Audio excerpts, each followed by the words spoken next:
Mind control वो नहीं है जो तुम फिल्मों में देखते हो। ना कोई मशीन, ना चमकती आंखें। ये सटल होता है, इतना धीरे कि सामने वाले को खुद भी पता नहीं चलता। बस एक सही शब्द, एक सही मोड़, और उसका माइंड तुम्हारी राह पर चलने लगता है। इस अध्याय में जानेंगे कैसे इंसान का ध्यान उसकी सोच की चाबी बन जाता है। Chapter 1, psychological scanning, mind mapping your enemy. तुम किसी की सोच को हाईजैक नहीं कर सकते जब तक तुम उसे पूरी तरह देख न लो, वो भी उस नजर से जो शब्दों के पार दिखती है। साइकोलॉजिकल स्कैनिंग दिमाग की उस अदृश्य सतह को पढ़ने की कला है जहां व्यक्ति के जख्म, इच्छाएं, डर और विश्वास तैरते रहते हैं, पर सतह पर कभी नहीं दिखते। ऑब्जर्वेशन विदाउट रिएक्शन सबसे पहली चाल है। देखना बिना प्रतिक्रिया के। यहां देखने का मतलब सिर्फ आंखों से देखना नहीं, बल्कि बिना किसी जजमेंट या एजेंडा के निरपेक्ष अवलोकन करना है।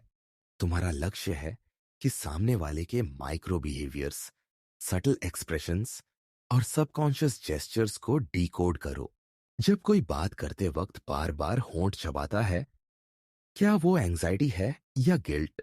जब उसकी पलकें किसी खास वाक्य पर तेजी से झपकती है, क्या वह असहमत है या डिफेंसिव हो रहा है? इस अभ्यास में तुम्हें खुद को मिरर बनाना होगा, ऐसा दर्पण जो सामने वाले की शैडो तक पकड़ ले। Emotional trigger mapping. हर व्यक्ति के भीतर कुछ स्पेसिफिक इमोशनल प्रेशर पॉइंट्स होते हैं। कुछ दर्दनाक अनुभव, कुछ सप्रेस्ड इमोशंस, कुछ अनकहे डर। तुम्हारा काम है उन्हें नक्शे पर चिन्हित करना। जैसे एक बम स्क्वाड विस्फोटक की तारे ढूंढता है। कैसे? एक ही विषय को कई कोणों से छूकर देखो। सवाल पूछो जो सीधे उत्तर नहीं मांगते, बल्कि प्रतिक्रिया उत्पन्न करते हैं। क्या आपको लगता है कि लोग हमेशा वही होते हैं जो वो दिखाते हैं? कभी लगा है कि आपके डिसीजंस आपके नहीं थे? उनकी आंखों में झलकता माइक्रो इमोशन ही तुम्हारा डेटा पॉइंट है। Belief system decoding. अब तुम्हें उनके विश्वासों की संरचना जाननी है। वो कौन से कोर बिलीफ्स हैं जो उनके निर्णयों को निर्देशित करते हैं? हर किसी के पास कुछ बिलीफ लूप्स होते हैं जो बचपन या ट्रॉमा के दौर में बने होते हैं। मुझे अप्रूवल चाहिए, ये दुनिया अनसेफ है, मैं कंट्रोल में रहूं तो ही सुरक्षित हूं। इन लूप्स को डिकोड करने के लिए सटल लैंग्वेज ट्रैप्स बिछाओ। उनसे ऐसे सवाल पूछो जिनके उत्तर में वो अपनी असल आइडियोलॉजी रिवील करे। जैसे, क्या लोग सच में बदल सकते हैं? आपके लिए लॉयल्टी का मतलब क्या है? उनके उत्तरों में छुपा होगा उनका ब्लूप्रिंट। Behavioural pattern decoding. अब तुम सरफेस से नीचे जा चुके हो। अब बारी है उनकी बिहेवियरल रेपिटेशन पैटर्न्स को समझने की। क्या वो टकराव से बचते हैं? क्या वो हर बात को मजाक में बदल देते हैं? क्या वो सॉरी ज्यादा बोलते हैं? ये सब पैटर्न्स उनके अंदर की कंडीशनिंग को दर्शाते हैं, और पैटर्न्स हमेशा प्रेडिक्टेबल होते हैं। एक बार समझ में आ जाए तो तुम फ्यूचर मूव्स को एंटिसिपेट कर सकते हो। Ego defence intersection. हर व्यक्ति अपने अंदर ईगो डिफेंस मैकेनिज्म्स लेकर चलता है। प्रोजेक्शन, डिनायल, रिप्रेशन, डिस्प्लेसमेंट, ये उनके इमोशनल फायरवॉल होते हैं। तुम्हें देखना है कि कौन सी बात पर उनका ईगो खुद को बचाने के लिए डिफेंस एक्टिवेट करता है। जब वो किसी और की गलती को जोर देकर दोहराते हैं, क्या वो खुद की जिम्मेदारी से बच रहे हैं? जब वो ओवर एक्सप्लेन करते हैं, क्या गिल्ट छुपा रहे हैं? ये मोमेंट्स उनके इनर सिस्टम की वीकेस्ट पॉइंट्स हैं। यहीं से माइंड हैक की शुरुआत होती है। Fast wounds as remote access. अब वो समय है जहां तुम उनके अतीत की खिड़कियां खोलते हो, बिना आवाज किए। हर इंसान के भीतर कुछ इमोशनल वुंड्स होते हैं जिन्हें वो छिपाता है। Rejection, abandonment, humiliation, betrayal. तुम्हें चाहिए इन घावों की कोऑर्डिनेट्स। तरीका? ओपन एंडेड स्टोरी सुनाओ और उनके रेस्पॉन्सेस ऑब्जर्व करो। मेटाफोर्स का प्रयोग करो जो उनके सबकॉन्शियस को एक्टिवेट करे। एक बच्चा था जिसे जब भी कुछ पसंद आता था वो उससे छीन लिया जाता था। यदि उस कहानी पर सामने वाले की सांसें थोड़ी भारी हो जाएं, तो समझ लो तुमने वूंड को छू लिया है। Extracting Intel via emotional safety. अब सबसे शक्तिशाली तकनीक, इमोशनली सेफ स्पेस बनाना। जब कोई खुद को इमोशनली सेफ महसूस करता है तो वो अपने माइंड की डीपेस्ट फाइल्स को खोल देता है और तुम्हारे हाथ में उसकी पूरी साइकी की कुंजी आ जाती है। वैलिडेट करो, जज मत करो। एम्पैथी दिखाओ, सिंपैथी नहीं। ऐसा माहौल बनाओ जहां वो खुद कहे, पता नहीं क्यों, लेकिन तुमसे बात करने में बहुत सुकून मिलता है। तभी वो बोलता है। और तब तुम सुनते नहीं, डाउनलोड करते हो। साइकोलॉजिकल स्कैनिंग सिर्फ जानने का तरीका नहीं है, ये माइंड इन्वेजन की पहली सीढ़ी है। जब तुम किसी के बिलीफ सिस्टम, इमोशनल वायरिंग और मेंटल रिफ्लेक्सेस को ब्लूप्रिंट की तरह पढ़ सकते हो, तब तुम सिर्फ उसके विचार नहीं पढ़ते, तुम उन्हें पहले से लिखना शुरू कर देते हो। Chapter 2, attention seizure, cracking the gate of focus. अगर तुम्हारा शब्द सुनाई दे भी जाए लेकिन सामने वाला उस पर ध्यान न दे, तो वह शब्द सिर्फ हवा में विलीन हो जाता है। माइंड हाईजैक की दूसरी कड़ी है अटेंशन सीजर, यानी उस दरवाजे को तोड़ना जो व्यक्ति की चेतना को दुनिया से जोड़ता है। ध्यान, अटेंशन ही वह प्रवेश द्वार है जहां से मनोवैज्ञानिक नियंत्रण की शुरुआत होती है। और यह दरवाजा यूं ही नहीं खुलता, इसे झटके से, रचनात्मकता से और भावनात्मक चालाकी से खोला जाता है। Sharp stimulus via disruption. सबसे पहली तकनीक है विघटन। ध्यान तब टूटता है जब किसी के सामने कुछ ऐसा आता है जो उसकी सामान्य सोच प्रक्रिया को बाधित करता है। तुम्हें चाहिए एक ऐसा स्टिमुलस जो शोर में भी अलग सुनाई दे। यह डिसरप्टिव स्टिमुलस कुछ भी हो सकता है। एक असामान्य सवाल, एक अपरिचित मौन, या एक वाक्य जो कॉन्टेक्स्ट से बाहर हो लेकिन सबकॉन्शियसली कनेक्ट कर जाए। उदाहरण, तुम्हें कभी ये लगा कि तुम्हारा ध्यान तुम्हारा नहीं रहा। इस एक वाक्य से तुम उनके ध्यान को बाहर से खींचकर भीतर ला चुके हो। Visual and auditory contrast. दिमाग स्वाभाविक रूप से उन चीजों पर ध्यान देता है जो कॉन्ट्रास्ट में हो, जो आसपास के माहौल से अलग हो। तुम्हारा शब्द, तुम्हारी आवाज, तुम्हारी प्रेजेंस, सब कुछ एक कॉन्ट्रास्ट बनना चाहिए। अगर सब चिल्ला रहे हैं तो तुम धीरे बोलो। अगर सब सामान्य दिख रहे हैं तो तुम विचलित करने वाले कपड़े पहनो। अगर सब लिनियर सोच रहे हैं तो तुम नॉन लाइनियर कल्पनाओं से खेलो। दिमाग सिर्फ उन्हीं चीजों को पकड़ता है जो उसको पैटर्न से बाहर धकेले। Curiosity loop technique. ध्यान को बांधने का सबसे असरदार तरीका है जिज्ञासा की ग्रंथि को एक्टिवेट करना। क्यूरियोसिटी एक ऐसा साइकोलॉजिकल लूप है जो तब तक बंद नहीं होता जब तक जवाब न मिल जाए। तुम्हें ऐसे वाक्य बोलने हैं जो अधूरे हो, जैसे दरवाजा जो थोड़ा खुला हो और आदमी मजबूर हो जाए अंदर झांकने के लिए। तुम्हारा आज का निर्णय शायद तुम्हारा सबसे बड़ा रिग्रेट बन सकता है। अब वो व्यक्ति तुम्हारे अगले शब्द की गिरफ्त में है क्योंकि उसका दिमाग अधूरे लूप्स को सहन नहीं कर सकता। Emotional relevance anchoring. मनुष्य उन्हीं चीजों पर ध्यान देता है जो उसकी इमोशनली रिलेवेंट हो। इसलिए अपने शब्दों को यूनिवर्सल इमोशन से जोड़ो। डर, प्रेम, अपमान, खोना, जीतना। जब तुम ये कहते हो, एक ऐसा डर जो तुम्हें आज तक किसी को बताने की हिम्मत नहीं हुई, तो तुम्हारे शब्द व्यक्ति के ध्यान पर नहीं, उसकी भावनात्मक चेतना पर दस्तक दे रहे होते हैं। तुम तब ध्यान नहीं खींचते, तुम आत्मा को जागते हो। Holding attention with reverence. सिर्फ ध्यान खींचना काफी नहीं है, उसे बांध कर रखना भी कला है। और यहां पर आता है प्रेजेंस का प्रभाव। तुम्हारी बॉडी लैंग्वेज, तुम्हारा साइलेंस, तुम्हारा आई कांटेक्ट, सब मिलकर यह दर्शाते हैं कि तुम्हारी बात में कोई साधारण बात नहीं। ध्यान को स्थायी बनाने के लिए जरूरी है कि सामने वाला महसूस करे। इस व्यक्ति को नजरअंदाज करना असंभव है। यह तब होता है जब तुम अपने मैसेज को महत्व देते हो, जैसे वो कोई पवित्र मंत्र हो जिसे हल्के में नहीं लिया जा सकता। टोन प्लस प्रेजेंस, सिंक्रोनाइजेशन, आवाज व रथ है जो विचारों को ध्यान तक पहुंचाता है।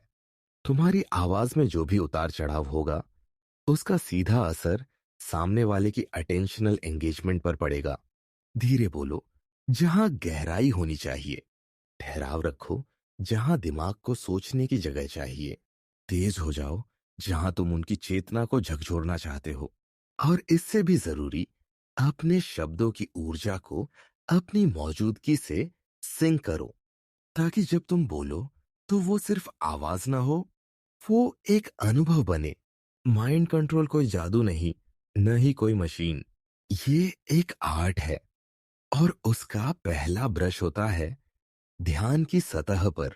जब तुम किसी का अटेंशन सीज कर लेते हो, तो दरअसल तुम उसकी कॉन्शियसनेस की चाबी ले लेते हो और वहीं से शुरू होती है अगली चाल। Chapter 3, cognitive priming, planting thoughts invisibly. कोई भी विचार अचानक मन में पैदा नहीं होता।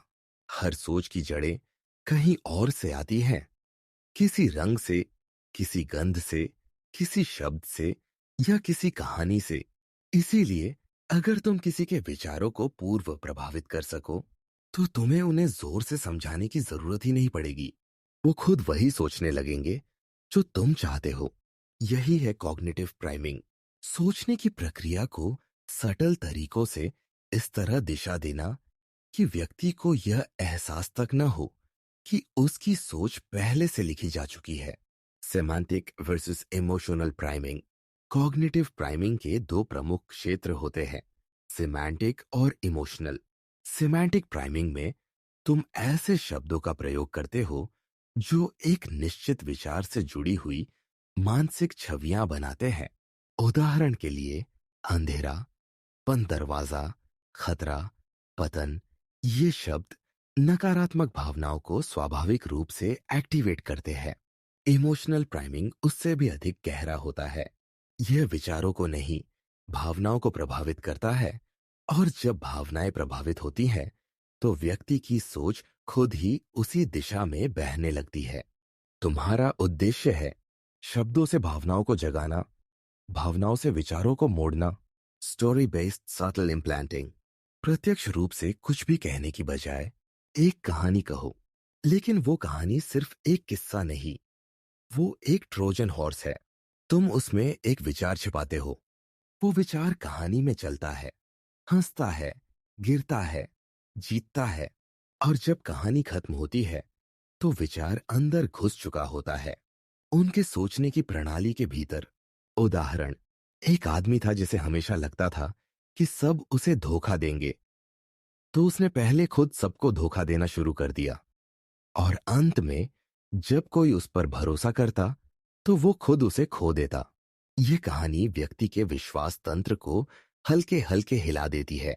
अब यदि वह भी ट्रस्ट इश्यूज रखता है, तो कहानी सीड की तरह उसके भीतर गिरती है और वहीं से तुम अपनी कंट्रोल स्ट्रेटजी शुरू कर सकते हो। Environmental setup as priming field. जो कुछ भी इंसान के आसपास है, वो उसके भीतर विचारों की उत्पत्ति करता है। इसलिए कॉग्निटिव प्राइमिंग का तीसरा अस्त्र है माहौल। नीली रोशनी इंसान को इंट्रोस्पेक्टिव बनाती है, हल्की गंध भावनाओं को शांत करती है या मेमोरीज को ट्रिगर करती है। कमरे में अनजाने शब्दों या चित्रों की उपस्थिति व्यक्ति को बिना बताए प्रभावित करती है।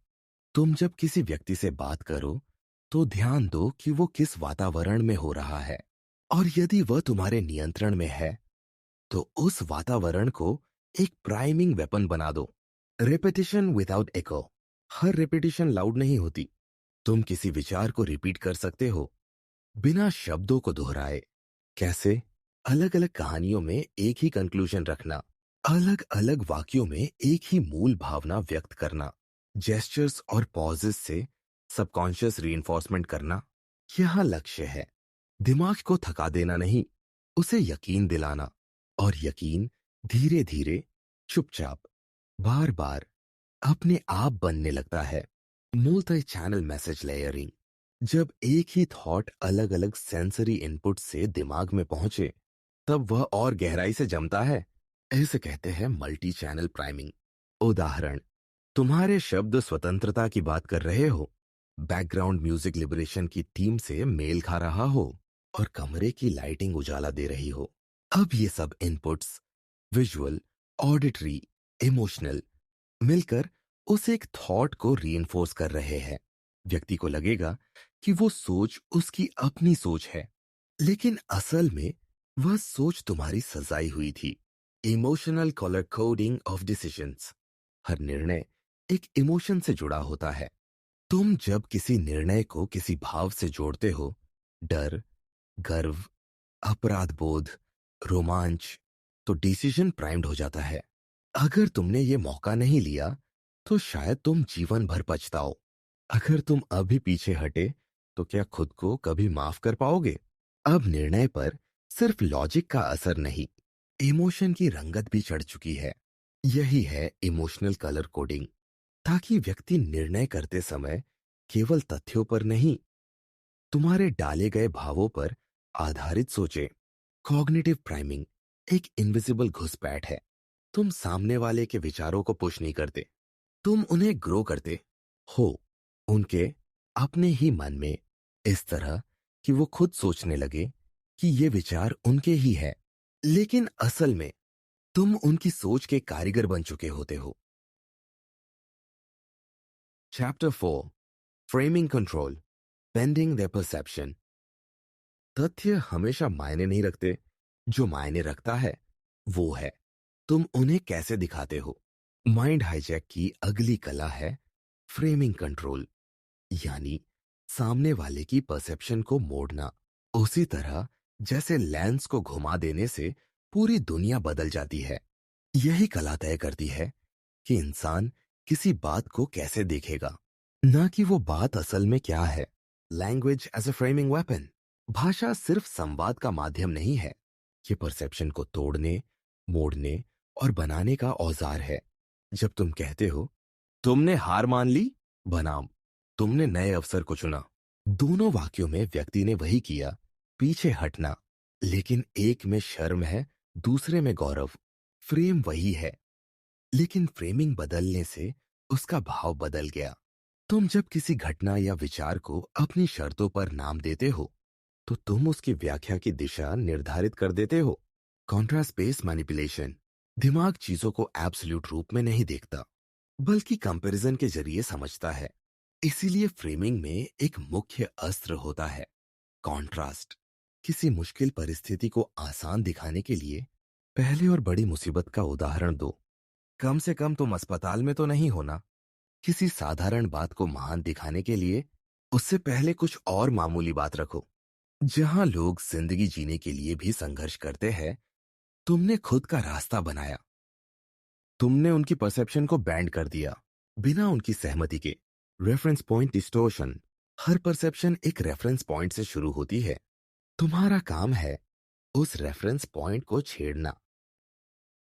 अगर कोई सोचता है कि उसकी सैलरी कम है, तो उसका कंपैरिजन किसी ऐसे से करवाओ जो बेरोजगार हो।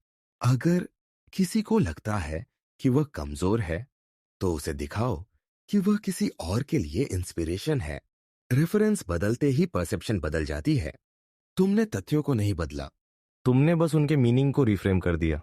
Personalisation of truth. कोई भी यूनिवर्सल कॉन्सेप्ट तब तक असर नहीं करता जब तक वो व्यक्तिगत न हो जाए। फ्रेमिंग कंट्रोल में यह जरूरी है कि तुम्हारे शब्द किसी के एब्स्ट्रैक्ट रीजनिंग पर नहीं, उसकी व्यक्तिगत कहानी पर प्रहार करे। लोग हारते हैं से कोई फर्क नहीं पड़ता। तुम वो इंसान हो जिसने पहले भी ये तकलीफ झेली है। यह वाक्य सीधे दिल पर असर करता है। जब ट्रूथ पर्सनल हो जाता है, तो वह लॉजिक नहीं, आइडेंटिटी बन जाता है। और आइडेंटिटी को तोड़ना आसान नहीं। Emotionally anchored frames. हर फ्रेम को एक इमोशन के साथ जोड़ो और वो फ्रेम लंबे समय तक दिमाग में टिक जाएगा। उदाहरण, तुम एक फाइटर हो। इस फ्रेम को गर्व से जोड़ो। तुम हमेशा दूसरों को खुश रखने की कोशिश करते हो। इस फ्रेम को गिल्ट से जोड़ो। तुम अपनी काबिलियत साबित कर चुके हो। इस फ्रेम को राहत से जोड़ो। अब व्यक्ति उस फ्रेम से एस्केप नहीं कर सकता, क्योंकि उस फ्रेम से उसका इमोशन बंधा हुआ है। Strategic reframing on prime beliefs. Cognitive priming के बाद व्यक्ति के बिलीफ सिस्टम में दरार आ चुकी होती है। अब फ्रेमिंग की बारी है उस बिलीफ को अपनी दिशा में मोड़ने की। तुम पूछ सकते हो, क्या तुम अब भी मानते हो कि कंट्रोल रखना ही सुरक्षा है? या अब समझ आ गया कि सरेंडर भी एक शक्ति हो सकती है? ये सवाल बिलीफ को चैलेंज नहीं करते, उसे इवॉल्व करने का मौका देते हैं। तुमने न सिर्फ फ्रेमिंग बदली, बल्कि व्यक्ति को ऐसा एहसास दिया कि वो खुद सोचकर नई परसेप्शन तक पहुंचा है। असल में तुमने उसकी सोच को बेंड किया। फ्रेमिंग कंट्रोल एक ऑप्टिकल इल्यूजन है, जहां व्यक्ति खुद सोचता है कि उसने दुनिया को एक नए नजरिए से देखा, जबकि असल में तुमने उसकी आंखों का लेंस ही बदल दिया था। जब तुम फ्रेमिंग कंट्रोल करते हो, तो तुम परसेप्शन के मालिक बन जाते हो, और जब परसेप्शन तुम्हारे हाथ में हो, तो सच भी तुम्हारा बन जाता है।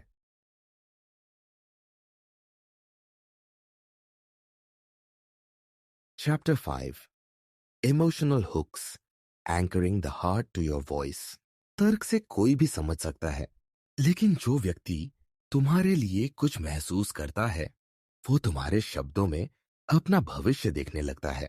माइंड हाईजेक का अगला स्तर है इमोशनल हुक्स। वो अदृश्य कांटे जो दिल में अटक जाते हैं। ये वो नाजुक धागे होते हैं जिनसे तुम किसी की आत्मा को बांध सकते हो, इतना गहराई से कि उसे फर्क न पड़े, लेकिन वो तुम्हारे बिना अधूरा महसूस करे। Identifying emotional gaps. हर इंसान के अंदर कुछ रिक्त स्थान होते हैं। कोई अधूरी चाहत, कोई भूली हुई तकलीफ, कोई अधूरा संवाद। तुम्हारा पहला काम है उन इमोशनल वॉइड्स को पहचानना। कैसे? उनकी बातों में उन चीजों को खोजो जो बार बार दोहराई जाती है। ऑब्जर्व करो कि वो किन बातों पर रुक जाते हैं, गुमसुम हो जाते हैं, या हंसी में ढंक लेते हैं। ये वॉइड्स वो दरवाजे हैं जहां से तुम अंदर जा सकते हो, लेकिन धीरे, सतर्कता से और विनम्रता से। Empathic anchoring illusion. जब कोई तुम्हें यह महसूस करवा दे कि तुम मुझे समझते हो, तब वो व्यक्ति केवल सुन नहीं रहा होता, वो सरेंडर कर रहा होता है। एम्पैथिक एंकरिंग एक इल्यूजन है जहां तुम सामने वाले की भावनाओं को इस तरह वैलिडेट करते हो कि उसे लगे अब तक किसी ने ऐसे नहीं समझा। लेकिन यहां चालाकी ये है कि तुम केवल समझने का इल्यूजन देते हो, जिससे कंट्रोल तुम्हारे पास रहता है। तुम नहीं कहते, मैं जानता हूं तुम क्या महसूस करते हो। तुम सटली दिखाते हो कि तुम्हें उसकी भावनाओं की तरंगे महसूस होती है। Story driven emotional access. बातें दिमाग में जाती है, कहानियां दिल में उतरती है। इमोशनल हुक का सबसे शक्तिशाली औजार है कहानी। लेकिन यहां कहानी का उद्देश्य एंटरटेनमेंट नहीं, इमोशनल रेजोनेंस है। एक बच्चा था जो हर रात अपने माता पिता की लड़ाई की आवाजों में डर से सो जाता था, और जब बड़ा हुआ तो वो किसी से जुड़ नहीं पाया, क्योंकि उसे डर था कि शांति अस्थायी होती है। अगर सामने वाले ने कभी घरेलू अशांति या अबैंडनमेंट महसूस किया है, तो ये कहानी उसके दिल में एक जानी पहचानी धड़कन बन जाती है। अब वो तुम्हें सुन नहीं रहा, महसूस कर रहा है। Triggering the right emotion at the right moment. भावना केवल तब असर करती है जब वह सही समय पर छेड़ी जाए। तुम्हें उसके भीतर के इमोशन को पकड़ना है, लेकिन तब जब वह सबसे अधिक रिसेप्टिव हो। उदाहरण, जब वो किसी विफलता की बात कर रहा हो, तब दूसरी कोशिश की आशा दिखाओ। जब वो अपने अकेलेपन को छुपा रहा हो, तब बिलोंगिंग की बात छेड़ो। तुम इमोशन को आर्टिफिशियली इंड्यूस नहीं करते, तुम उसे वक्त पर पकड़कर एम्पलीफाई करते हो। Creating emotional dependency loop. Emotional hooks का सबसे खतरनाक रूप है भावनात्मक निर्भरता का चक्र। तुम उसे इतना महसूस करवा दो कि वो धीरे धीरे तुम्हारी उपस्थिति को सुकून और अनुपस्थिति को असहजता से जोड़ने लगे। उसे कुछ रिवील करने दो और तुम वैलिडेट करो। फिर एक छोटी दूरी बनाओ, वो तुम्हें मिस करेगा। फिर अफेक्शन दो, डोपामिन रिलीज होगा। अब हर बार उसका इमोशन तुमसे जुड़ा होगा और वो इमोशन अब तुम्हारी आवाज पर एंकर्ड है। Internal conflict as control point. Emotional hooks तभी स्ट्रॉन्गेस्ट होते हैं जब व्यक्ति अपने ही भीतर से लड़ रहा हो। उसे उसकी खुद की कॉन्ट्रडिक्शन दिखाओ। जैसे तुम कहते हो तुम स्ट्रांग हो, लेकिन हर बार उसे याद करते हो। गिल्ट को मिरर करो, लेकिन सीधे नहीं। एक ऐसा सवाल बनाकर जो उसे भीतर से हिला दे। क्या कभी वो दिन आएगा जब तुम खुद से सच में संतुष्ट हो पाओगे? तब व्यक्ति इमोशनली डिसोरिएंटेड हो जाता है और यहीं से शुरू होता है असली माइंड कंट्रोल।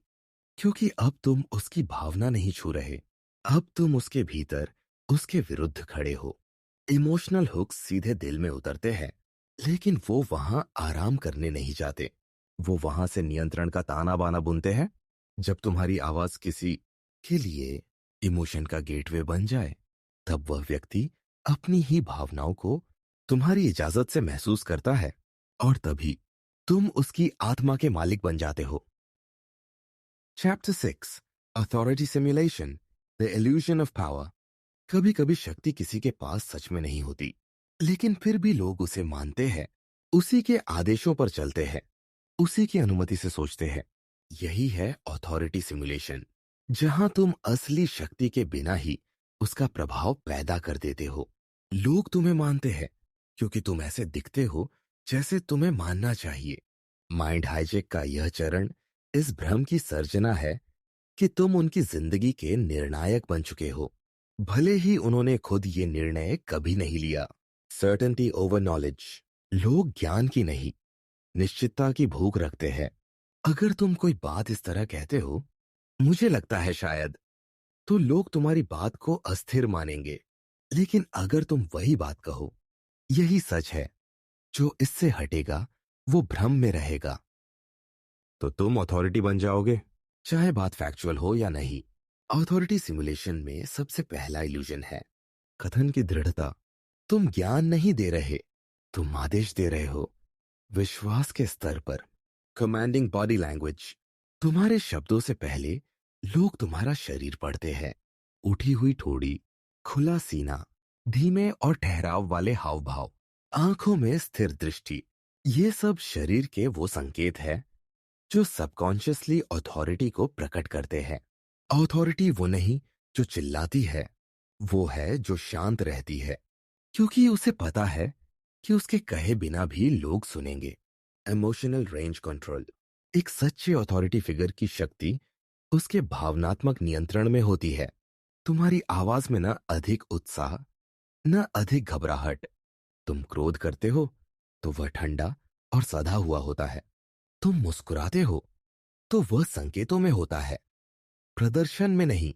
यह स्थिरता सामने वाले को सबकॉन्शियसली कहती है, यह व्यक्ति कोई आम इंसान नहीं, ये कोई ऐसा है जो खुद पर भी शासन करता है, और जो खुद पर शासन करता है वो दूसरों पर भी कर सकता है। सरल वैलिडेशन, रिजेक्शन। ऑथोरिटी कभी सबको स्वीकार नहीं करती, वो चुनती है और यही उसे विशेष बनाती है। इसलिए तुम्हें लोगों की बातों पर सटल तरीके से स्वीकृति या अस्वीकृति जतानी चाहिए। सिर थोड़ा सा झुकाना जब कोई सही बोले, या नजरें घुमाना जब कोई बेमतलब कहे।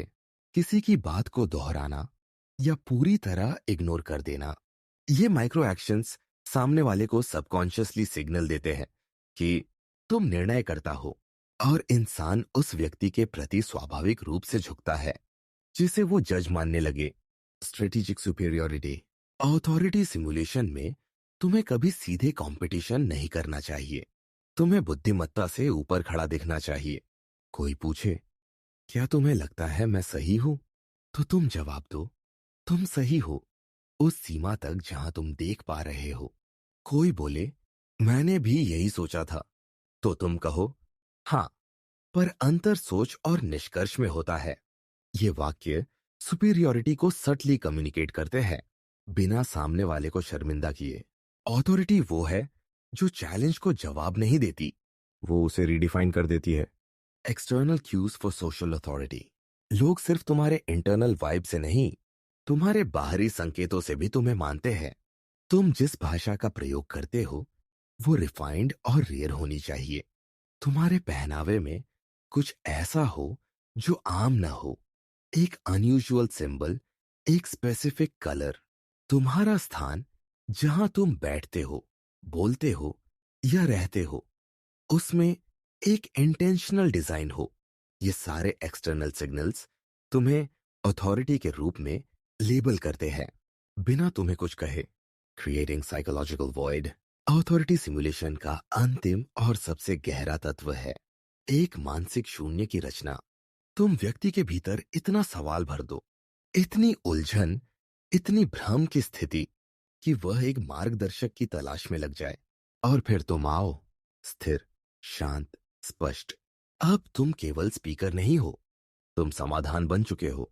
ऑथोरिटी सिमुलेशन एक भ्रम है, लेकिन जब ठीक से रचा जाए तो ये भ्रम वास्तविकता से भी अधिक प्रभावशाली होता है। लोग तुम्हें इसलिए नहीं मानते क्योंकि तुम्हारे पास शक्ति है, वो तुम्हें इसलिए मानते हैं क्योंकि उन्हें लगता है कि तुम्हारे बिना वे गिर सकते हैं। और यही वह बिंदु है जहां इल्यूजन आधिपत्य बन जाता है। Chapter 7, mirroring and matching, becoming his mental reflection. तुम किसी के मन में तब तक प्रवेश नहीं कर सकते जब तक वो तुम्हें अपना ही अक्स न समझे। माइंड हाईजैक की 7वीं सीढ़ी है मिररिंग एंड मैचिंग, एक ऐसा मनोवैज्ञानिक खेल जहां तुम उसकी भाषा, उसकी चाल, उसके डर, उसकी चाह, सब कुछ उसके ही जैसे बन जाते हो, ताकि जब वो तुम्हें देखे तो वो खुद को देखे। इनविजिबल मिमिक्री सबसे पहली कला है, अदृश्य नकल। यहां नकल करने का मतलब है उनके जेस्चर्स, एक्सप्रेशंस और एनर्जी को इतनी सहजता से अपनाना कि सामने वाले को इसका एहसास तक न हो। उदाहरण, अगर वो बोलते वक्त बार बार हाथ हिलाते हैं तो तुम भी सटल ढंग से वही करो। अगर वो धीरे बोलते हैं तो तुम्हारी गति भी धीमी हो। अगर वो कंधे झुकाकर बैठते हैं तो तुम भी उसी मुद्रा में आओ। यह मिररिंग एक संकेत देती है, हम एक जैसे हैं। और सिमिलैरिटी ट्रस्ट पैदा करती है। ट्रस्ट से दरवाजे खुलते हैं और खुले दरवाजों से कंट्रोल शुरू होता है। Vocal rhythm and language sync. Mirroring सिर्फ शारीरिक नहीं होती, आवाज और भाषा में भी होती है। उनकी आवाज की रफ्तार, टोन, ठहराव, सबका सटल सिंक्रोनाइजेशन। वो जैसे शब्द इस्तेमाल करते हैं, जैसे मेटाफोर्स चुनते हैं, तुम भी वैसी ही भाषा में बात करो। उदाहरण, अगर वो कहते हैं मैंने उस स्थिति को पचाना सीखा है, तो तुम बाद में कह सकते हो हाँ, कई चीजें जीवन में अंदर ही अंदर डाइजेस्ट करनी पड़ती है। अब तुम्हारे शब्द उनके मानसिक फ्रेम से रेजोनेट करते हैं। इमोशनल सिंकिंग, जब तुम किसी की भावनाओं से जुड़ते हो तो कनेक्शन गहराई से बनता है। इमोशनल सिंकिंग का मतलब है उनकी ऊर्जा में उतर जाना। अगर वो दुखी हो तो तुम अपनी आवाज में सॉफ्टनेस लाओ। अगर वो उत्साहित हो तो तुम हल्की सी उत्तेजना शामिल करो, लेकिन इसे ओवर एक्ट मत करो। तुम्हारा लक्ष्य सिंपैथी नहीं, रेजोनेंस है। जैसे कि दो ट्यूनिंग फोर्क्स एक ही फ्रीक्वेंसी पर कंपन करते हैं, तुम उनके इमोशनल टोन से कंपन करने लगते हो। Body posture alignment. पोस्चर अक्सर अनकॉन्शियस होता है, और जब दो लोगों की बॉडी अलाइनमेंट मेल खाती है तो उनका माइंड भी सहजता से जुड़ जाता है। तुम यह अभ्यास कर सकते हो। यदि वो आगे झुककर बात कर रहे हैं तो तुम भी उतना ही झुको। यदि वो आराम से बैठे हैं तो तुम भी रिलैक्स्ड पोस्चर अपनाओ। ये अलाइनमेंट उनके भीतर सबकॉन्शियसली एक संदेश भेजता है, हम समान अवस्था में हैं और मानसिक साम्यता के बिना कंट्रोल असंभव है। Psychological resonance via familiarity. मानव मस्तिष्क अजनबियों से घबराता है, लेकिन उसे पहचाने हुए पैटर्न से प्रेम होता है। जब तुम किसी व्यक्ति जैसे बोलते हो, चलते हो, सोचते हो, तो वो तुम्हें अपनों की श्रेणी में रखने लगता है। अब तुम उसके भीतर सुरक्षा का भाव जगाते हो। यह वही तरीका है जिससे कल्ट लीडर्स, इन्फ्लुएंसर्स और कॉन आर्टिस्ट्स काम करते हैं। वो पहले खुद को तुम जैसा साबित करते हैं, फिर तुम्हें बदलते हैं। Sink, lead progression. मिररिंग का उद्देश्य केवल कनेक्शन नहीं है, अंततः नेतृत्व करना है।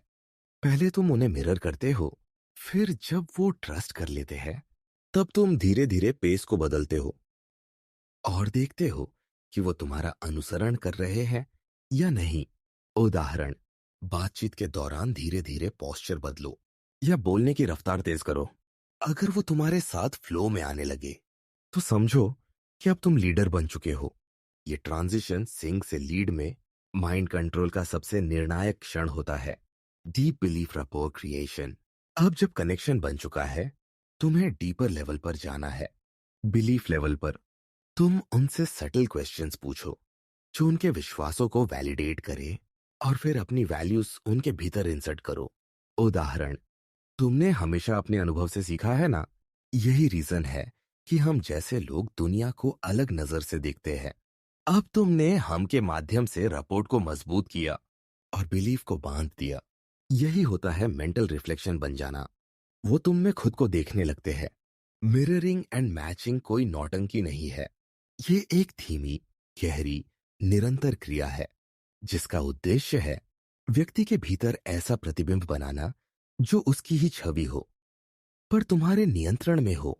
जब तुम किसी के व्यवहार, भाषा, भाव और विश्वासों में इतने सहज रूप से घुल जाते हो कि वो सोचे ये मैं ही हूं, तब तुम उनके डिसीजन मेकिंग सेंटर में प्रवेश कर चुके होते हो।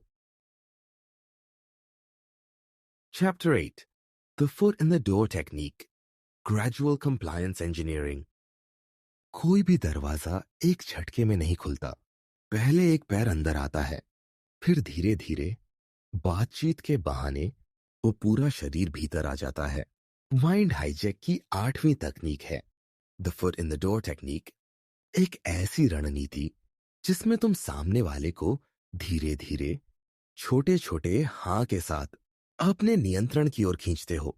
तुम कोई बड़ा आदेश नहीं देते, तुम बस इतना करते हो कि वो तुम्हारी पहली बात मान ले, और फिर अगली, और फिर अगली, जब तक कि वो तुम्हारे बनाए हुए बिहेवियरल सर्कल से बाहर निकल ही ना पाए। Strategic first, yes. शुरुआत हमेशा एक बहुत ही छोटा, निर्दोष अनुरोध होता है। तुम पूछते हो, क्या तुम 2 मिनट बात कर सकते हो? क्या तुम्हें लगता है इंसान खुद को बदल सकता है?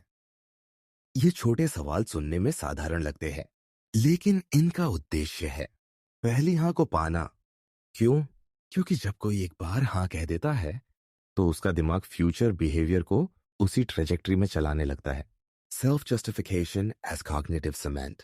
मनुष्य अपने पहले फैसलों को सही साबित करने के लिए आगे भी उसी दिशा में चलता है।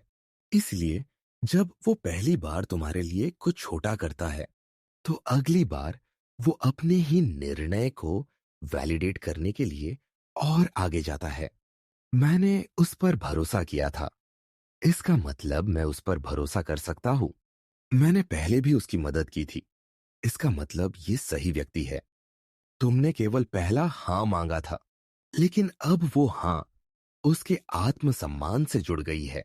Gradual escalation. अब तुम्हें केवल इतना करना है कि हर अगला अनुरोध पिछले से थोड़ा बड़ा हो। पहले उसे एक लेख पढ़वाओ, फिर उससे उस पर राय मांगो, फिर कहो कि वो किसी और को वो विचार बताए, फिर उस विचार को अपनाने की सलाह दो, और अंत में कहो अब तुम खुद इसका उदाहरण बन सकते हो। इस क्रमिक वृद्धि में कहीं भी वह व्यक्ति नहीं पूछता मैं यहां तक कैसे पहुंचा, क्योंकि हर कदम उसके पिछले कदम का ही एक्सटेंशन है। Cognitive consistency trap. मनुष्य का मस्तिष्क असंगति सहन नहीं कर सकता। अगर उसने पहले कुछ किया है, तो वह उसे फ्यूचर आइडेंटिटी से मिलाने की कोशिश करेगा। अगर मैंने उसे पब्लिक में सपोर्ट किया है, तो मैं प्राइवेटली उस पर सवाल नहीं उठा सकता। तुम इस कंसिस्टेंसी बायस का उपयोग कर सकते हो किसी भी बिहेवियर को रिपीट और रीइंफोर्स करने के लिए, और यही ट्रैप बनता है कंसिस्टेंसी ट्रैप, जहां व्यक्ति अपनी ही चॉइस का प्रिजनर बन जाता है। Emotional bridges with micro rewards. Her compliance को इमोशनली रिवॉर्डिंग बनाओ। एक छोटा धन्यवाद, एक सटल वैलिडेशन, एक सेंस ऑफ अचीवमेंट। ये रिवॉर्ड्स बहुत बड़े नहीं होने चाहिए, क्योंकि बड़ा इनाम सस्पिशन पैदा करता है। तुम्हें छोटे छोटे डोपामिन स्पाइक्स देने हैं जिनसे व्यक्ति इमोशनली जुड़ता जाए। तुम जैसे लोग ही दुनिया को बदल सकते हैं। शायद ये तुम्हारी सबसे बड़ी ताकत है। अब वो कंप्लायंस कर रहा है क्योंकि उसे अच्छा लग रहा है। Behavioural suggestions. एक बार जब व्यक्ति तुम्हारे सुझावों को सुनने लगता है तो उन्हें छोटे छोटे सामान्य निर्देशों में बदल दो। अगर तुमने ये बात किसी और को बताई तो शायद उसे भी मदद मिले। तुम चाहो तो इसे आज ही शुरू कर सकते हो। कभी कभी बदलाव सिर्फ एक कोशिश से शुरू होता है। ये सुझाव आदेश नहीं लगते, लेकिन व्यक्ति इन्हें अपने निर्णय की तरह अपनाता है। अब बिहेवियर तुम्हारा था, लेकिन ओनरशिप उसकी थी। Final behavioural compliance. जैसे जैसे व्यक्ति हर कदम पर हाँ कहता गया, वैसे वैसे उसका मन तुम्हारी दिशा में ढलता गया। और फिर जब तुम वो बड़ा कदम रखो, अब समय है कि तुम इस नई सोच को अपनाओ।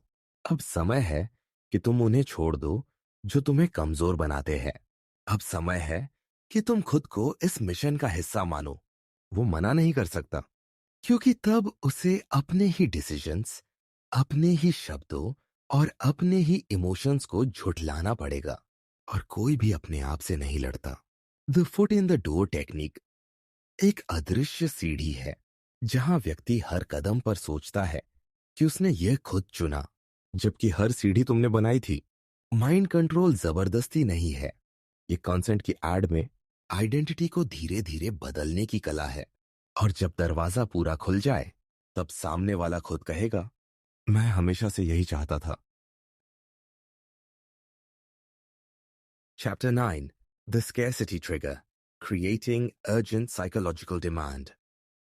इंसान हर उस चीज की कद्र करता है जो सीमित हो, भले ही वो चीज पहले कभी जरूरी नहीं थी। माइंड हाईजैक की अगली तकनीक है द स्कैरसिटी ट्रिगर, एक मनोवैज्ञानिक चाबी जो व्यक्ति के भीतर एक तात्कालिक चाहत को जन्म देती है। जैसे अभी नहीं मिला तो शायद कभी नहीं मिलेगा। तुम इस ट्रिगर से इंसान की रैशनल सोच को बाईपास करते हो और उसे अर्जेंसी, लॉस और फोमो के साइकोलॉजिकल तूफान में धकेल देते हो। Illusion of loss. लोग फायदे से ज्यादा नुकसान से डरते हैं, इसलिए स्कैरसिटी ट्रिगर का पहला शस्त्र है हानि का भ्रम, इल्यूजन ऑफ लॉस। अगर तुमने अभी निर्णय नहीं लिया तो यह मौका चला जाएगा। ये केवल उनके लिए है जो आज तैयार है। ये कोई डराने की रणनीति नहीं है। यह एक केयरफुली डिजाइंड इमोशनल इक्वेशन है जहां व्यक्ति सोचता है, मैं कुछ खोने वाला हूं, और डर हमेशा चाहत से तेज दौड़ता है। Time framing. जब तुम किसी भी अपॉर्चुनिटी या विचार को एक सीमित समय की खिड़की में पैक कर देते हो, तो उसका वैल्यू कई गुना बढ़ जाता है। यह सिर्फ अगले 48 घंटे के लिए है, अब या कभी नहीं। इस स्तर की क्लैरिटी हर दिन नहीं मिलती। टाइम फ्रेमिंग से व्यक्ति का मस्तिष्क प्लानिंग मोड से निकलकर रिएक्शन मोड में आ जाता है। अब वो सोचता नहीं, भागता है मौके को पकड़ने के लिए। Blocking alternative subtly. स्केर्सिटी को और अधिक प्रभावशाली बनाने के लिए तुम्हें सटली ये दिखाना होता है कि बाकी रास्ते या तो बंद हो चुके हैं या उतने भरोसेमंद नहीं है। बाकी लोग सिर्फ बोलते हैं, लेकिन ये एक रेयर तरीका है जो टेस्टेड है। तुम चाहो तो दूसरे विकल्प आजमा सकते हो, लेकिन समय शायद फिर ना मिले। अब तुमने सामने वाले को कॉन्शियसली एक चॉइस दी है, लेकिन उसके सबकॉन्शियस में तुम्हारी ही राह एकमात्र स्पष्ट विकल्प लगती है। FOMO induction, fear of missing out. ये आज के समय का सबसे तीव्र इमोशनल ट्रिगर है। तुम्हें इस भावना को सटल तरीके से प्रोवोक करना है। कुछ लोग इस जर्नी पर पहले ही निकल चुके हैं। जिन्होंने इसे अपनाया, उनकी जिंदगी बदलने लगी है। अब व्यक्ति सोचता है, मैं पीछे छूट रहा हूं, और यही भाव उसे तुम्हारी ओर खींचता है, न चाह कर भी। फोमो का काम है लॉजिकल विकल्पों को इरेलीवेंट बना देना। Social scarcity reference. जब कोई चीज केवल खास लोगों के लिए आरक्षित हो, तो उसकी वैल्यू एक्सपोनेंशियल हो जाती है। यह सिर्फ उन लोगों के लिए है जो भीतर से तैयार है। हर कोई इसे नहीं समझ सकता, और यही इसकी ताकत है। अब तुमने एक एलिट कैटेगरी तैयार कर दी, जिसमें प्रवेश पाने की चाह सामने वाले के ईगो और आइडेंटिटी को एक्टिवेट कर देती है। अब कंप्लायंस सिर्फ निर्णय नहीं है, उसके सेल्फ वर्थ का प्रमाण है। रेयर इमोशनल रेजोल्यूशन एंकरिंग्स, स्केर्सिटी केवल वस्तुओं या समय तक सीमित नहीं, ये भावनात्मक समाधान में भी होता है। हर किसी को क्लैरिटी नहीं मिलती, सभी को क्लोजर नहीं मिलता, लेकिन शायद तुम्हें मिल सकता है। कुछ जख्मों को सिर्फ रियर कनेक्शंस ही ठीक कर सकते हैं। अब तुमने एक अनुभव को सीमित घोषित किया और सामने वाला उस अनुभव को पाने के लिए अपने सारे तर्क गिरा देता है। जब कोई ये मान लेता है कि यह हीलिंग का मौका बार बार नहीं आता, तो वह खुद को उस हीलिंग के लिए तुम्हारे हवाले कर देता है। द स्केर्सिटी ट्रिगर कोई बाहरी धमकी नहीं है, यह एक आंतरिक तूफान है जो व्यक्ति के भीतर अर्जेंसी, लालच और डर को इस तरह गूंथता है कि वह सोचने की क्षमता खो बैठता है। तुमने उसे मजबूर नहीं किया, बस उसे वह दिखाया जो वह खो सकता है। और मनुष्य का मस्तिष्क हमेशा खोने से बचने के लिए ज्यादा तेज दौड़ता है बजाय कुछ पाने के। Chapter 11, Repetition and Indoctrination, Shaping Thought Through Rhythm। सच्चाई क्या होती है? वो जो एक बार कही जाए, या वो जो बार बार हर दिशा से, हर आवाज में, हर परिस्थिति में दोहराई जाए? माइंड हाईजैक की यह सबसे गूढ़ तकनीक है, रेपिटेशन एंड इंडोक्ट्रिनेशन, जहां विचार विचार नहीं रहते बल्कि सिस्टम बन जाते हैं। तुम एक ही बात को बार बार दोहराते हो, लेकिन हर बार नए रूप में, नए संदर्भ में, ताकि अंततः वह बात सोच का हिस्सा नहीं, सोच की सीमित परिभाषा बन जाए। Conceptual loops without resistance. सबसे पहले तुम्हें एक सेंट्रल कॉन्सेप्ट चुनना होता है, कोई ऐसा विचार जो व्यक्ति की करंट स्थिति से जुड़ा हो लेकिन उसमें कुछ अधूरापन भी हो। फिर उस कॉन्सेप्ट को ऐसे रिपीट करो कि व्यक्ति उसे हर स्थिति में लागू करने लगे। असली आजादी भीतर से आती है। जो खुद को नहीं बदलता, उसे दुनिया बदल देती है। तुम विशेष हो लेकिन सोए हुए। यहां रेपिटेशन मैकेनिकल नहीं, सिंबॉलिक लूप बन जाता है। अब व्यक्ति हर चीज को उन्हीं चंद वाक्यों के जरिए इंटरप्रेट करता है। Subliminal messaging. हर बात को सीधे कहना जरूरी नहीं होता। कभी कभी सबसे प्रभावशाली विचार वो होते हैं जो सुनाई नहीं देते लेकिन महसूस होते हैं। सब्लिमिनल मैसेजिंग में तुम विजुअल क्यूज इस्तेमाल करते हो, image patterns, colour associations, background में कम वॉल्यूम पर एफर्मेशंस या स्टेटमेंट्स चलाते हो, कैजुअल कॉन्वर्सेशंस में रिपीटेड वर्ड्स जोड़ते हो जैसे कंट्रोल, अवेकनिंग, अनसीन ट्रूथ। ये मैसेज कॉन्शियस माइंड को बाईपास करके सीधे सबकॉन्शियस में उतर जाते हैं और वहां जाकर वो धीरे धीरे व्यक्ति की डिफॉल्ट सोच बन जाते हैं। Affirmation injection. अब तुम एक नई सोच को डेली रियलिटी में स्थापित करते हो एफर्मेशंस के माध्यम से। मैं वही देखता हूं जो सब छुपाते हैं। ये मेरे विचार मेरे जीवन का नक्शा है। मैं अपने विचारों का मालिक हूं, किसी और का नहीं। इन एफर्मेशंस को दोहराने के लिए तुम व्यक्ति को खुद से बुलवाते हो या सटल तरीके से उन्हें अपने संदेशों में पिरोते हो या स्लीप स्टेट में लूप्ड ऑडियो बनाकर सुनाते हो। जब कोई व्यक्ति बार बार एक ही विचार बोलता है तो वो शब्द नहीं दोहराता, वो धीरे धीरे खुद को बदलता है। Sleep sensory based programming. मन सबसे अधिक रिप्रोग्रामेबल होता है जब वह या तो बहुत थका हो या आधे जागे की स्थिति में हो। स्लीप सेंसरी प्रोग्रामिंग का मतलब है व्यक्ति को बेहद शांत अवस्था में ले जाना, जैसे मेडिटेशन या एग्जॉशन, और फिर वही मैसेज दोहराना रिदम के साथ। सिर्फ तुम्हारे अंदर ही जवाब है, बाहर सब शोर है। तुम्हारे भीतर की आवाज अब जाग रही है। जैसे जैसे चेतना धीमी होती है, मैसेज सीधे कोर बिलीफ सिस्टम में बैठता है। यह हिप्नोसिस नहीं है, यह रियलिटी ओवरराइट है। Rhythmic thought reinforcement. हर विचार अगर एक बार में कहा जाए तो वह तर्क बनता है, लेकिन जब उसे रिदम और केडेंस के साथ बोला जाए तो वह चांट बन जाता है। तुम अपने विचारों को विशिष्ट लय में दोहराओ, पोएटिक पैटर्न्स के साथ पेश करो, visual rhythm, text, animation, spacing के साथ सिंक करो। जो जगता है वो खोता नहीं। जो खोता है वो जगता नहीं। अब ये शब्द मंत्र बन चुके हैं और मंत्र सोच को नहीं पूछते, वो सोच को रिप्लेस कर देते हैं। Reality thoughts repeated. अंततः माइंड हाईजैक का यह नियम बनता है। जो सबसे ज्यादा सुना गया वही सबसे सच्चा लगता है। यही मीडिया करता है, यही प्रोपेगेंडा करता है, यही कल्ट्स करते हैं। और अब तुम भी यही कर रहे हो। जब कोई विचार बार बार, हर रूप में, हर संवेदना के साथ व्यक्ति के जीवन में दोहराया जाता है, तो वो व्यक्ति अंततः सोचता है, शायद यही सच है, क्योंकि मैं अब और कुछ सोच ही नहीं पाता। रिपीटिशन एंड इंडोक्ट्रिनेशन एक सटल हिंसा है, जहां तुम उसकी सोच को नहीं तोड़ते, बल्कि उसकी नई सोच की रचना करते हो। इतनी बार, इतने सुंदर, इतने गहरे तरीके से कि उसे लगे यह उसके विचार है। अब वो हर चीज तुम्हारे बनाए हुए फ्रेम में देखता है। हर सवाल का जवाब वही खोजता है जहां तुमने पहले से रख छोड़ा है। अब तुम्हारी आवाज नहीं, उसका अंतर्मन तुम्हारे मंत्र दोहरा रहा है। Chapter 12 reward and withdrawal neurochemical conditioning. सोच को बदलना मुश्किल है, लेकिन भावनाओं को प्रशिक्षित करना आसान। और जब तुम किसी की भावनात्मक प्रतिक्रिया को नियंत्रित करने लगते हो, तो तुम उसके व्यवहार को भी न्यूरोकेमिकल लेवल पर संचालित करने लगते हो। माइंड हाईजैक की 12वीं तकनीक है रिवॉर्ड एंड विथड्रॉल।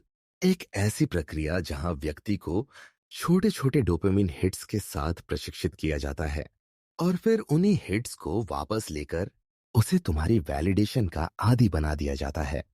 तुम कोई दवाई नहीं दे रहे, तुम भावनात्मक रूप से उसे एक एडिक्शन में डाल रहे हो, जहां सुख, दुख, प्रेरणा, अपमान सब तुम्हारे नियंत्रण में है। Control dopamine hits. हर बार जब व्यक्ति तुम्हारी बात मानता है, तुम उसे सटल तरीके से एक इनाम देते हो। ये इनाम हो सकता है एक विशेष प्रशंसा, एक गहराई से भरी नजर, तुम जैसे लोग बहुत कम होते हैं जैसा वैलिडेशन, या एक एहसास कि वो किसी बड़े मिशन का हिस्सा है। इस रिवॉर्ड से उसका मस्तिष्क डोपामिन छोड़ता है और वह उस खुशी को तुमसे जोड़ता है। अब वह बार बार वही काम दोहराना चाहता है जो उस खुशी का कारण बना था। Sudden validation, withdrawal. लेकिन जब रिवॉर्ड हर बार मिलने लगे तो उसका प्रभाव कम हो जाता है। इसलिए अब तुम अचानक वैलिडेशन रोक देते हो। जब वो वही काम करता है जो पहले प्रशंसा के योग्य था, अब तुम चुप रहते हो। जब वो तुम्हारी ओर देखता है, अब तुम नजर फेर लेते हो। जब वो सवाल करता है, तुम मौन हो जाते हो। अब उसके भीतर एक बेचैनी पैदा होती है। मैंने वही किया, फिर भी मुझे वैसी प्रतिक्रिया क्यों नहीं मिली? ये कॉग्निटिव डिसोनेंस उसे अंदर से हिला देता है। वो वैलिडेशन के लिए और गहराई में जाता है और अब वह तुम्हारे कंट्रोल में है। Emotionally building anticipation. हर बार इनाम न दो, कभी दो, कभी न दो। इस अनप्रिडिक्टेबिलिटी से व्यक्ति का मस्तिष्क रिवॉर्ड के लिए और ज्यादा उत्साहित होता है। शायद इस बार मुझे वो अप्रूवल मिलेगा। इस बार अगर मैं कुछ एक्स्ट्रा करूं तो शायद मुझे वो वैलिडेशन फिर से मिले। अब रिवॉर्ड एक आदत नहीं, एक क्रेविंग बन चुका है। और क्रेविंग व्यक्ति को अपने चॉइसेस से ज्यादा तुम्हारी प्रतिक्रिया पर निर्भर बना देती है। Attachment through imbalance. Mind control कभी संतुलन से नहीं आता, वो असंतुलन से आता है। जब तुम कभी भावनात्मक रूप से अत्यधिक जुड़ाव दिखाते हो और कभी पूरी तरह डिस्टेंट हो जाते हो, तो सामने वाला व्यक्ति इमोशनली कंफ्यूज्ड हो जाता है। वो कभी मुझे सबसे खास समझते हैं और कभी जैसे मैं हूं ही नहीं। ये इमोशनल रोलर कोस्टर व्यक्ति के भीतर एक भय और एक लालसा पैदा करता है। अब वह इस असंतुलन को ठीक करने के लिए हर सीमा पार करने को तैयार होता है, बस तुम्हारे साथ फिर से सिंक में आने के लिए। Addiction to affirmation. अब वैलिडेशन एक जरूरत नहीं रही, एक लत बन चुकी है। हर बार जब वो तुम्हारे स्टैंडर्ड्स को पूरा करता है, उसे रिलीफ मिलता है। हर बार जब तुम अनदेखा करते हो, वो अंदर ही अंदर टूटने लगता है। मैंने कहाँ गलती की? क्या मुझे फिर से प्रूव करना होगा? अब उसका आत्म संवाद बदल चुका है। अब वो सवाल खुद से नहीं करता, तुमसे जुड़कर खुद को वैलिडेट करने की तलाश में रहता है। Conditioning behaviour through lack. Reward उतना पावरफुल नहीं होता जितना उसका अभाव। अब तुम रिवॉर्ड को इस तरह से वेपनाइज करते हो कि उसकी गैर मौजूदगी ही व्यक्ति को बिहेवियर चेंज के लिए मजबूर करे। एक कोल्ड साइलेंस, एक नॉन रिस्पॉन्स, एक सटल डिसअपॉइंटमेंट, एक शब्द अनएक्सपेक्टेड, ये छोटे संकेत व्यक्ति के भीतर एक डीप करेक्शन इंपल्स पैदा करते हैं। मुझे फिर से वो वर्जन बनना होगा जो उन्हें पसंद आए। अब तुमने बिहेवियर को केवल निर्देशों से नहीं, भावनात्मक भूख और अभाव के जरिए आकार दिया है। रिवॉर्ड एंड विथड्रॉवल कोई खेल नहीं है। ये व्यक्ति की न्यूरोकेमिस्ट्री को इस तरह से मोड़ना है कि वो तुम्हारी प्रतिक्रिया के बिना स्थिर न रह सके। अब वह ऑटोनॉमी नहीं चाहता, वह तुम्हारे वैलिडेशन की लय चाहता है। हर प्रशंसा से पहले वह खुद को सिद्ध करेगा, हर साइलेंस में वह खुद को दोषी मानेगा, हर इशारे में वह अर्थ खोजेगा। तुम्हारे हिसाब से, तुम्हारे संकेतों से, तुम्हारे मानकों पर। Chapter 13, gaslighting, rewriting the past. अगर तुम किसी के वर्तमान को नियंत्रित करना चाहते हो तो सबसे पहले उसे उसके अतीत पर संदेह करना सिखाओ। माइंड हाइजैक की यह तकनीक, गैसलाइटिंग, किसी की स्मृति, उसकी व्याख्या और उसकी पहचान पर इस हद तक हमला करती है कि वह व्यक्ति अपनी ही सोच पर विश्वास नहीं कर पाता। अब तुम उसे वही याद दिलाते हो जो तुम्हारे लिए उपयोगी है। बाकी सब या तो गलत है या वो उसे गलत याद कर रहा है। यह सिर्फ झूठ बोलने का तरीका नहीं है, यह व्यक्ति को खुद से अलग करने की प्रक्रिया है। Making the enemy doubt memory gaslighting की पहली चाल है संदेह पैदा करना। क्या तुम वाकई यकीन से कह सकते हो कि वो ऐसे ही हुआ था? मुझे तो याद है कि बात कुछ और थी। तुम शायद उस समय बहुत तनाव में थे, इसलिए तुम्हें सही से याद नहीं। जब यह बातें बार बार दोहराई जाती है तो व्यक्ति अपने अनुभवों को सच्चाई की बजाय भ्रम मानने लगता है। अब उसे अपने निर्णय, अपनी भावनाएं, यहां तक कि अपनी परसेप्शन पर भी भरोसा नहीं रहता। Strategic contradiction. जब वो कहे, तुमने उस दिन मुझसे ऐसा कहा था, तुम उत्तर दो, मैंने कभी ऐसा नहीं कहा, शायद तुमने कुछ और सुना हो। और अगर वो नाराज हो जाए तो कहो, तुम हर चीज को नकारात्मक क्यों लेते हो? शायद यही तुम्हारी सबसे बड़ी समस्या है। अब बात सिर्फ मेमोरी की नहीं रही, अब बात उस व्यक्ति की मानसिक स्थिति पर सवाल बन गई है। स्ट्रेटेजिक कॉन्ट्रडिक्शन धीरे धीरे उस इंसान की रियलिटी टेस्टिंग एबिलिटी को तोड़ देती है।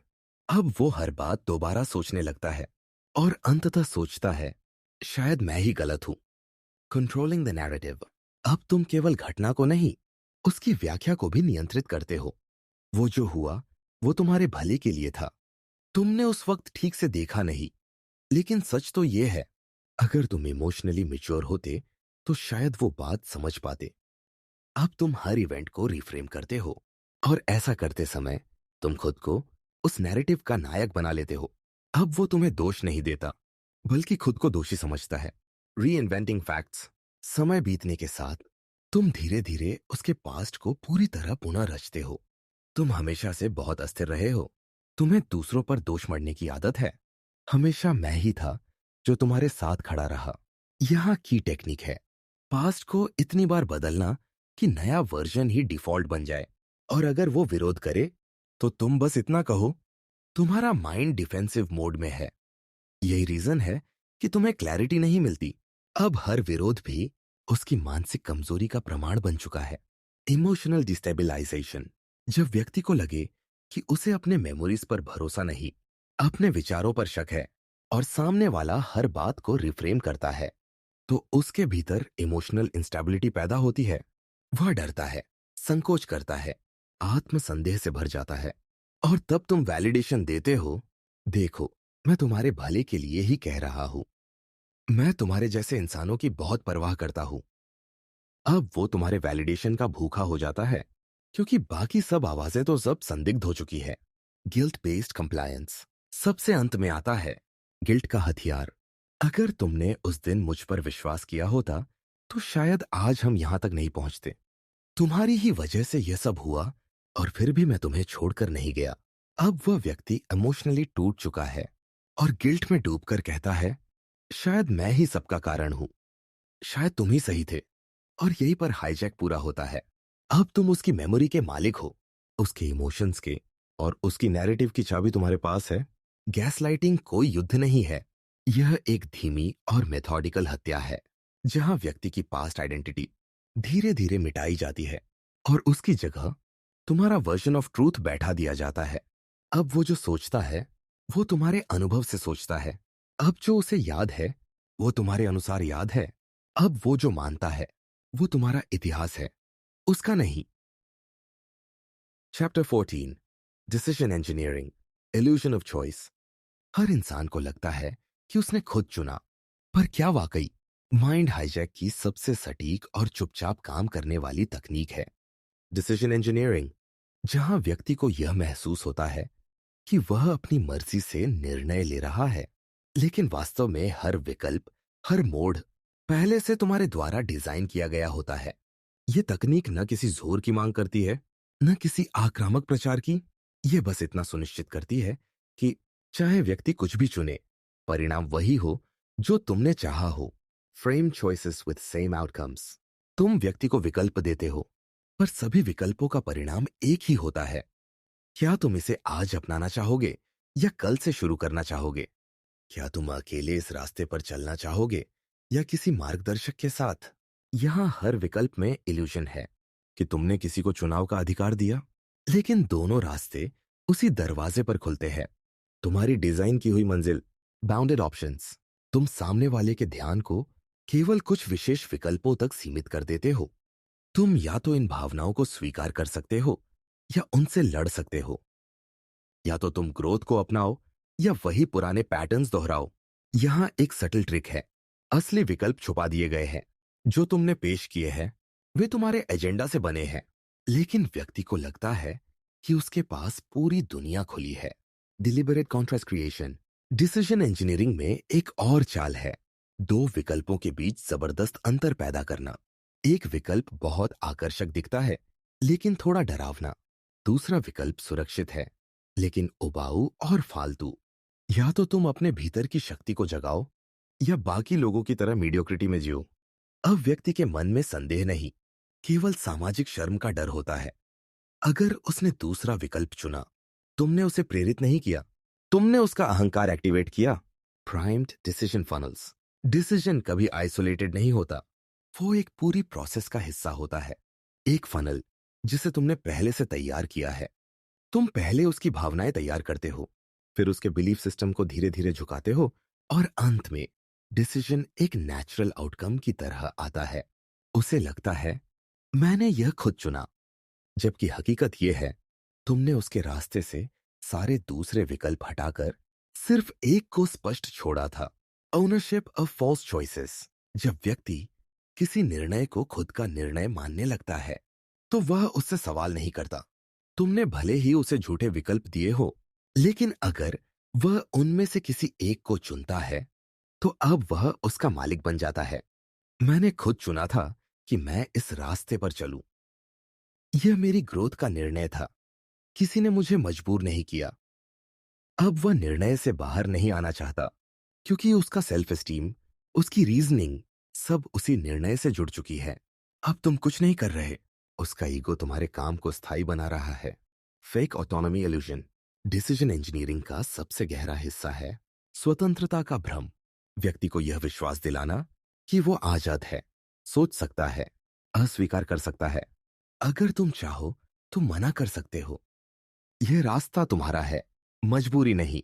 यहां ट्रिक यह है कि तुम उसे मना करने की अनुमति तो देते हो, लेकिन जो प्रेरणा, जो कॉन्टेक्स्ट, जो भाषा तुमने प्रयोग की, वो सब उसे मना करने की दिशा में सोचने ही नहीं देते।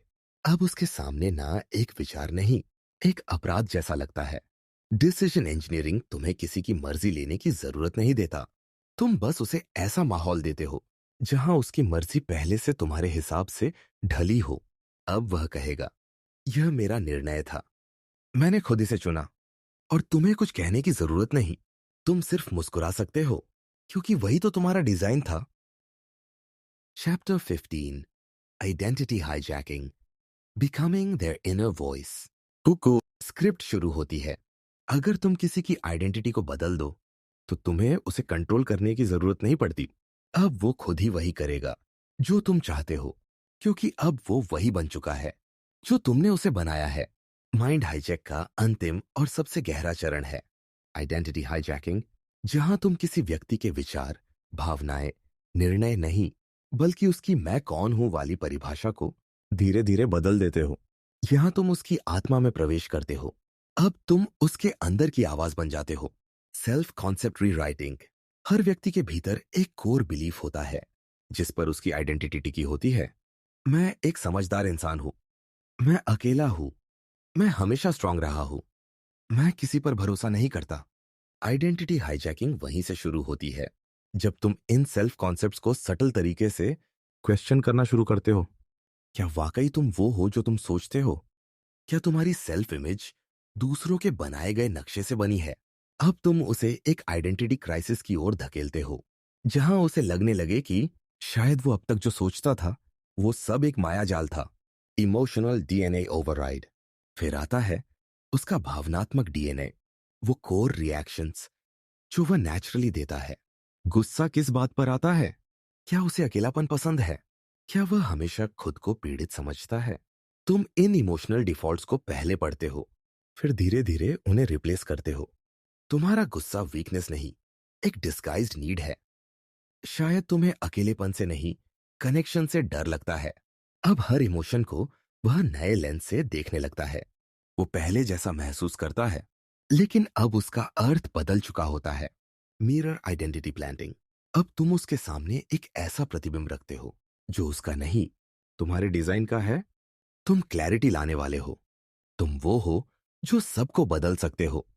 तुम लाइट हो, लेकिन अब तक शैडो में जी रहे थे। इस मिरर आइडेंटिटी में वो क्वालिटीज होती हैं जिन्हें वह पाना चाहता था लेकिन कभी एक्सेस नहीं कर पाया। अब वो उस आइडेंटिटी से जुड़ता है जिसे तुमने उसके लिए चुना है। वो धीरे धीरे वह बनता है जो तुम उसे दिखाते हो। Total belief realignment. अब तुम उसकी आस्था की जड़ें हिलाते हो। हर विश्वास, चाहे वह धर्म, रिश्ते, विज्ञान या आत्मा से जुड़ा हो, अब रिप्रोग्रामेबल है। जो तुमने अब तक माना वो कंडीशनिंग थी। अब समय है सब कुछ छोड़ने का और सच्चाई अपनाने का। जब व्यक्ति अपने पुराने विश्वासों से डिटैच हो जाता है तो वो टेम्परेरली खाली हो जाता है। एक ब्लैंक स्लेट। अब तुम उसे नया विश्वास देते हो, तुम्हारे नियमों के अनुसार, तुम्हारी मोरलिटी, तुम्हारी रियलिटी। अब जो तुम मानते हो वही तुम हो, और जो तुम हो वो अब मैं डिफाइन करता हूं। एरेशर ऑफ इनर रेजिस्टेंस। अंत में बचता है उसका रेजिस्टेंस, वो आवाज जो कहती है ये कुछ गलत है, ये मैं नहीं हूं। अब तुम उस रेजिस्टेंस को एक्सेप्ट नहीं करते, बल्कि रीडिफाइन करते हो। वो डर, वो विरोध कंडीशनिंग है। ये ईगो की आखिरी कोशिश है तुम्हें रोकने की। तुम्हारा ट्रू सेल्फ वह नहीं है जो अब चिल्ला रहा है।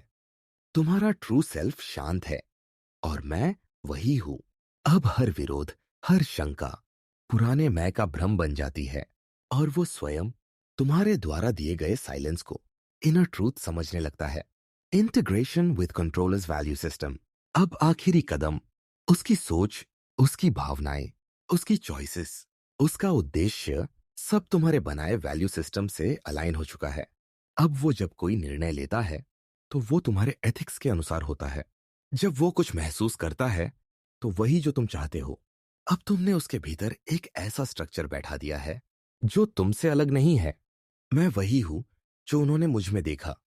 मैं उसी मार्ग पर चल रहा हूं जो मुझे दिखाया गया। अब मैं खुद नहीं, मैं हम बन चुका हूं। आइडेंटिटी हाईजैकिंग कोई बाहरी नियंत्रण नहीं है। यह व्यक्ति की आत्मा को भीतर से फिर से लिखने की प्रक्रिया है।